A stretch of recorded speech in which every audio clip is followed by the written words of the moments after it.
नमस्कार, आज की खबर देख रहे हैं आप। मैं हूं आपके साथ यशस्वी पाठक।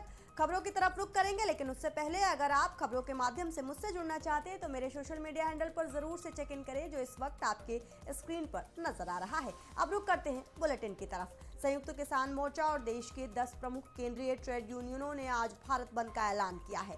इस भारत बंद का असर देश भर के सैकड़ों जिलों तक पहुंचने की भी संभावना जताई जा रही है। हाल ही में अमेरिका के साथ हुई ट्रेड डील, लेबर कोड की वापसी समेत कई मुद्दों को लेकर भारत बंद का ऐलान किया गया है, जिसकी वजह से कई तरह की सेवाएं भी प्रभावित हो सकती हैं। हालांकि एम्बुलेंस और मेडिकल सहित कई सेवाएं सामान्य रूप से जारी रहेंगी। फिलहाल सबसे पहले नजर डालते हैं उन मुद्दों पर जिनको लेकर बंद का ऐलान किया गया है। इसके अलावा ये भी देखते हैं कि कौन सी सेवाएं प्रभावित होंगी और किन सेवाओं को जारी रखा जाएगा। बड़ी खबर आपको बता रहे हैं, कृषि नीतियों में बदलाव की मांग की गई है। भारत अमेरिका अंतरिम व्यापार समझौते का विरोध, ये बड़ी बातें आपको बता रहे हैं। इस बंद की 4 नए लेबर कोड की वापसी की मांग की गई है। सरकारी उपक्रमों के निजीकरण का विरोध, पुरानी पेंशन योजना यानी कि ओपीएस की बहाली, न्यूनतम वेतन में वृद्धि, निर्माण और बिजली क्षेत्र के मजदूरों के अधिकारों की सुरक्षा, कृषि नीतियों में बदलाव की मांग, परिवहन सेवाएं, किन सेवाओं पर पड़ेगा असर ये आपको बता रहे हैं। बैंकिंग सेवाएं, परिवहन सेवाएं, इन पर असर दिख सकता है। बाजार और व्यापार, सरकारी कार्यालय, स्कूल और कॉलेजेस, ये सेवाएं जारी रहेंगी, जिनमें एम्बुलेंस, अस्पताल और अन्य आपातकालीन सेवाएं शामिल हैं। दमकल विभाग, हवाई यात्रा और एयरपोर्ट संचालन, डिजिटल बैंकिंग और एटीएम। ज्यादा जानकारी के लिए हमारे संवाददाता नीरज मिश्रा हमारे साथ मौजूद हैं। नीरज, ये बड़ी खबर सामने आ रही है और कहीं ना कहीं धरातल पर अगर देखें तो इस बंद से कई सारी चीजें प्रभावित भी होंगी आज।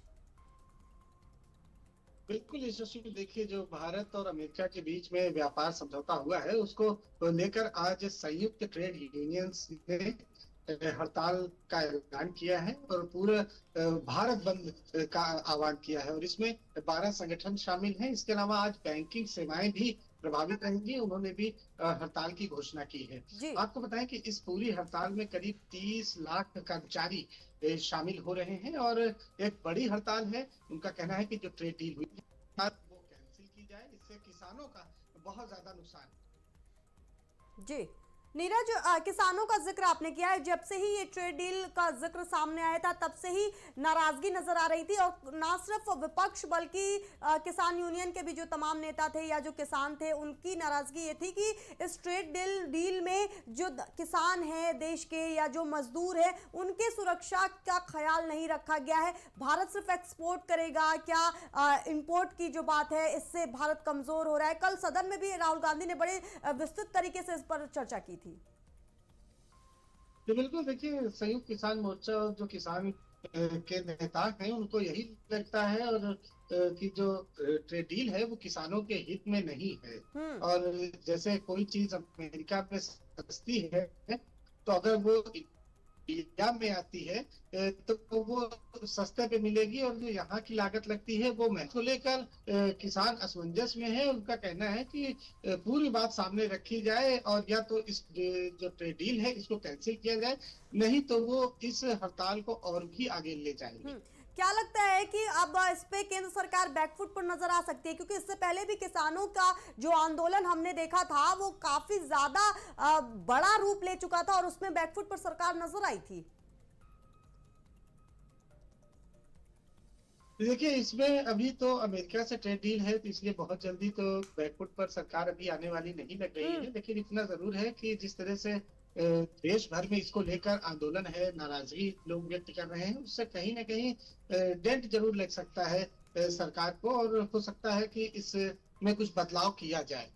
हालांकि जो इमरजेंसी सेवाएं हैं वो आज जारी रहेंगी, लेकिन तमाम जो चाहे परिवहन की बात कर ले, चाहे बैंकिंग सेक्टर की बात कर ले या इस तरह के और जो विभाग हैं और वो जरूर प्रभावित होंगे आज। बिल्कुल ठीक कह रहे हैं आप नीरज। भारत बंद का ऐलान किया गया है और सबसे ज्यादा नाराजगी किसानों में नजर आ रही है। हालांकि आप बता दें आपको कि इस भारत बंद में तमाम जिलों में भी प्रभाव नजर आएगा, लेकिन जो इमरजेंसी सुविधाएं जैसा नीरज ने बताया वो चलती रहेंगी। बहुत शुक्रिया नीरज तमाम जानकारी देने के लिए। एम्बुलेंस की बात करते हैं, मेडिकल सुविधाओं की बात करते हैं, फायर ब्रिगेड की बात करते हैं, ये तमाम चीजें आपको नजर आएंगी जो प्रभावित नहीं रहेंगे इस भारत बंद से, लेकिन उसके बाद भी किसान जो है वो नाराज है। अब रुक करते हैं बांग्लादेश की तरफ। बांग्लादेश में 13वें संसदीय चुनाव के लिए मतदान शुरू हो गया है। दिवंगत पूर्व प्रधानमंत्री खालिदा जिया के बेटे तारिक रहमान के नेतृत्व वाली बांग्लादेश नेशनलिस्ट पार्टी, जमाते इस्लामी, नेशनल सिटीजन पार्टी और अन्य पार्टियां चुनाव मैदान में हैं। ढाका के गुलशन मॉडल स्कूल एंड कॉलेज स्थित मतदान केंद्र पर मतदाताओं की लंबी कतारें देखी गई, जहां लोग अपना वोट डालने के लिए अपनी बारी का इंतजार कर रहे थे। एक मतदाता का कहना है कि मैं इस बार जल्दी आया हूं क्योंकि मैं जल्दी मतदान करना चाहता था। हमें उम्मीद है कि मतदान स्वतंत्र और निष्पक्ष होगा। आशा है कि हमें कुछ अच्छे उम्मीदवार और राष्ट्र के लिए काम करने वाले लोग देखने को मिलेंगे। हमारा राष्ट्र भ्रष्टाचार मुक्त होगा। बांग्लादेश में बता दें आपको कि तख्ता पलट हो गया था और इसके बाद तारिक रहमान, वो जो कई सालों से विदेश में रह रहे थे, वो अचानक से बांग्लादेश लौटते हैं और अब चुनाव लड़ रहे हैं। Major candidates, I would say it's definitely between Tariq Rahman of BNP and Dr. Khaliduzzaman of Jamaat. The rest of the people, I don't really know who they are. I don't really know what they stand for or what they. Logically, it seems like that because they're the two heavyweight candidates, and like I said, the rest of the people who are competing here haven't really heard of them or don't really know what they're campaigning for. And I think quite a few of them already stepped down in favor of BNP as well. So the competition has narrowed down further there. I came early this time, wishing to vote early.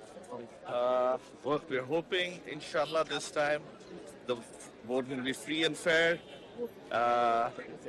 It's almost about 17 years that we haven't seen a free and fair election. So hopefully this time, inshallah, we will see some good candidates and people who will work for the country, work for the nation. We'll have a corruption-free country, inshallah. So let's hope for the best. Thank you very much. We are very excited as voters of Dhaka 17. We are very excited because we couldn't vote for last 17 or 18 years. So we are very excited. The major candidates of this constituency is mainly two candidates, I think.